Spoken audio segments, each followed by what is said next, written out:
Wannan naira miliyan 1 ne, kuma zan yi amfani da ita mu ciyar da mutum ɗaya har mutum 1000, sannan mu sanya farin ciki a fuskokin yara 200 da iyayensu.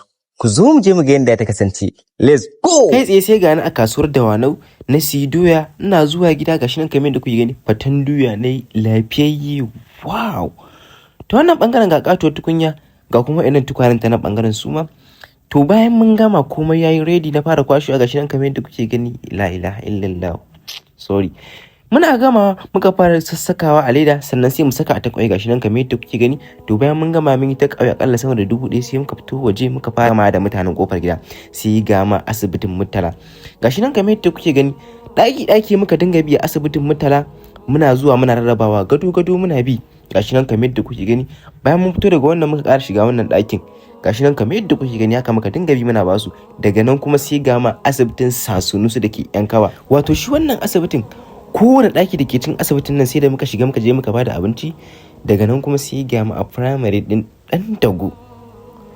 Muka dinga shiga aji muna zakulo yara waɗanda kayan su suka yage ko suka lallace, muka tara su a aji guda, muka dinga raba musu uniform. Nan huluna ne muka fara babba su. Daga nan kuma sai muka fara raba musu uniform.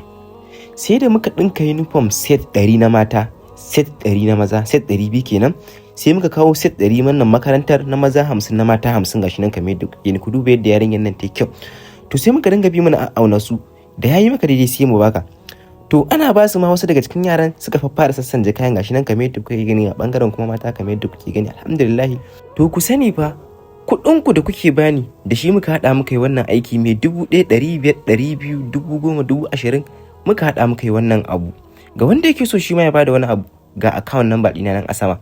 Daga nan sai ga mu a Maitata Special Primary School, su kuma sammako muka yi muka je muka zo na bakin gate.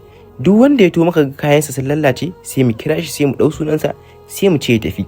To bayan mun gama sai muka je muka bi aji muka tattaro su muka haɗe sa aji guda. Wasu daga cikin su takalman su ma sun lallace muka sassanja musu gashi nan kamar yadda kuke gani. Nan take kuma sai muka zo muka haura ba musu uniform. Su ma set 100 muka kawo musu na maza da na mata. Wato dalilin da yasa nace za mu sa yara da iyayensu a farin ciki shine duk yaron da ya fito daga gida a haka ya koma kuma da sababbin kaya, Allah ne kadai san irin farin cikin da iyayensa za su ji. Balantana shi kansa yaron, kun san yaro da sabon kaya, to babba ma shi kansa ya sa sabon kaya yana jin daɗi, balantana yaro. To alhamdulillah, tun a lokacin da muke ba su muke ganin farin ciki a fuskokinsu. Gashi nan kamar yadda kuke gani suka fito muka yi hotuna muka yi addu'a. Bayan mun kammala suka gudu dukansu suka koma aji, alhamdulillah.